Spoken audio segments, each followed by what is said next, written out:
So, Malcolm, you've recently been to two equine science conferences in France, the UN conference and the ICES conference, and you gave us some information last week on research that is being done into gut bacteria, which you put into a video, which was great. Were there any papers looking at welfare issues for riders and horses? There were indeed, and I think the ICES people in particular are very heavily into animal welfare, and there were two that struck me in particular, and they were on the topic of how tightly we put the nosebands on our horses and the implications for that. So the way people tack their horses up and go out and hack and compete and... Yeah, they were particularly looking at competition horses. Okay, so can you tell us about this work? What did it show? Okay, well, there were two papers. The first one was by a lady from Limerick called Orla Doherty, and she'd done some very interesting research actually quantifying how tightly we do this for competition horses. So actually looking at what riders actually do. Actually looking at what riders do in competition. So she actually visited competitions and measured how tight the nosebands were.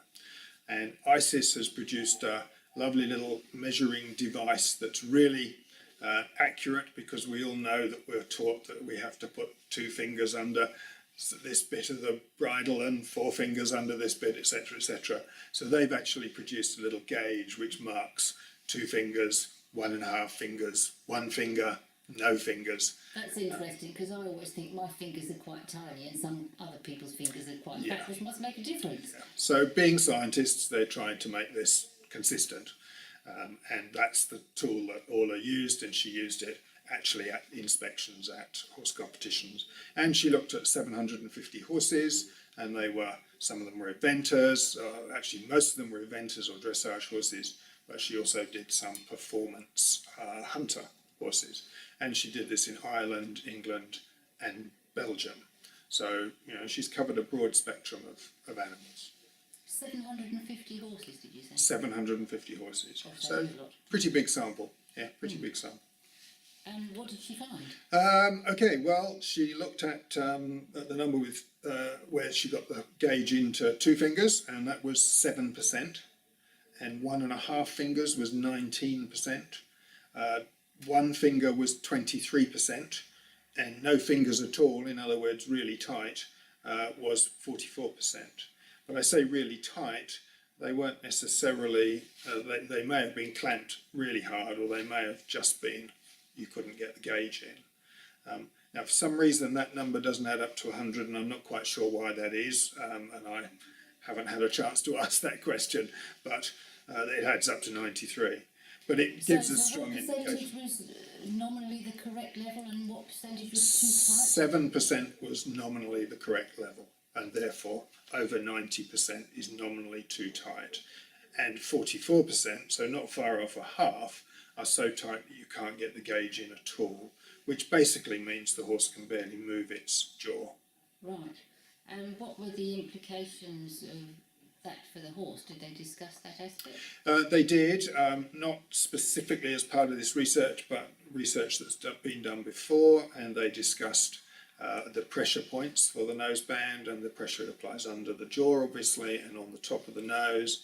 They discussed the fact there's a nerve comes out of the skull just about where we put our nosebands, and they discussed... so sort of out of the lower cheek area. Yeah, out of the cheek, I guess.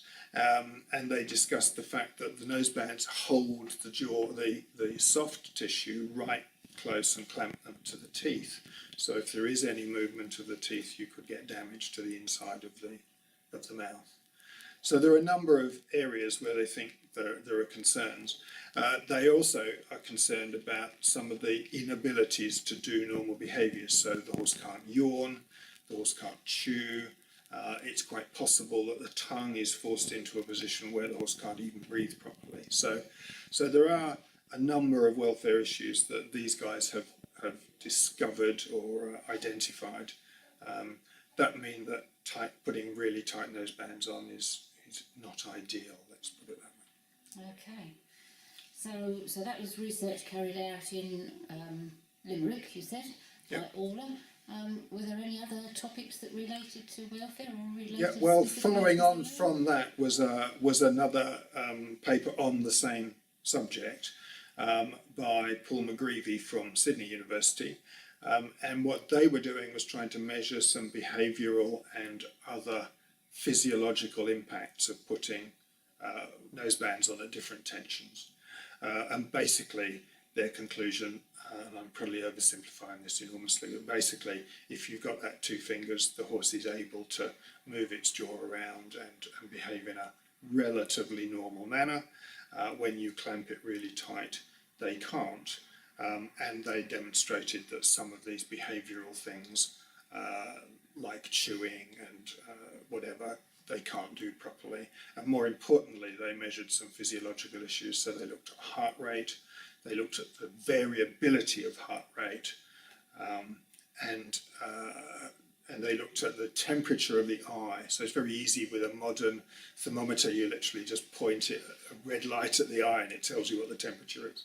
And what they found was that the heart rates on horses that had tighter nosebands, even though these horses weren't doing anything, they were just in a static position, they weren't competing or anything, they had a higher heart rate, they had a lower variability in heart rate, which is a bad sign, and their eye temperature went up.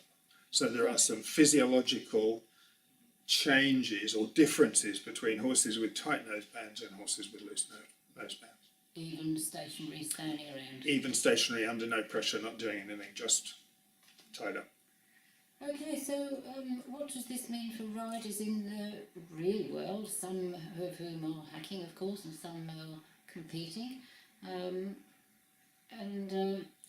Yeah, what impacts does that have on those? I think that's very difficult because I think at least in the competition area, and particularly in dressage, and by the way, the prevalence of tight nosebands was higher in eventers than it was in dressage, and it was higher in dressage than it was in these performance hunters.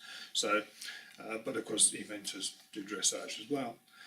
So as a rider, you have to obviously improve, get the best performance you can. And if your horse in a dressage test opens its mouth, or its tongue hangs out, or it shows distressed sort of behaviour like that, it will get marked down. And so the temptation to crank the noseband on so that the animal can't do that is obviously quite strong. And I think what that means is that people like ISIS have to, and I know they're trying to do this and they are doing this, they need to be talking to the FEI and other organisations and explain the welfare implications effectively of the rules that they currently have and negotiate changes. And I think that is their objective, and I'm sure they will pursue that rigorously. So ISIS's view, from what you're saying there, forgive my interpretation maybe being a bit layman-like, is that it might be better if dressage competitions allowed people's horses to show their tongues and were marked down for it than to play so tight that the horse is uncomfortable and cause some distress. And we've all seen videos of horses with blue tongues hanging out of their mouths and clearly in an uncomfortable state, and those that promote welfare strongly object to that, and those that promote competition are a little more neutral about it. So I think we have to negotiate this, or at least the people that are doing the science need to be negotiating with the people that set the rules for competition.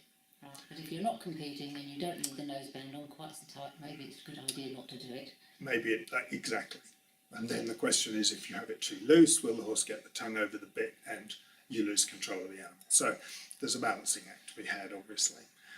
I guess effectively what the ISIS people are saying is the good old-fashioned rule of getting two fingers in there is probably pretty well right. Lovely, great. Thank you very much. Pleasure.